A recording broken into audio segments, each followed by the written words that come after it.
Kikita nyo mga friends, parang Olympics to. O, di ba? Score na agad. Oop. The Armel and Jeffrey battle. Badminton battle. O, sino kaya ang magwawagi mga friends? Oh, di ba? Baklang bakla. Uy. Uy. Boom. Ba? Ba? Andito pala kami ngayon sa Lingayen Beach. Ba, lumilipad pa. May mga pa ganun-ganun pa sila. Uy, uy, uy. Uy.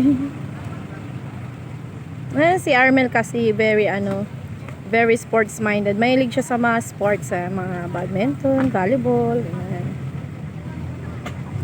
Kung ano-ano lang, basta sports gusto niya.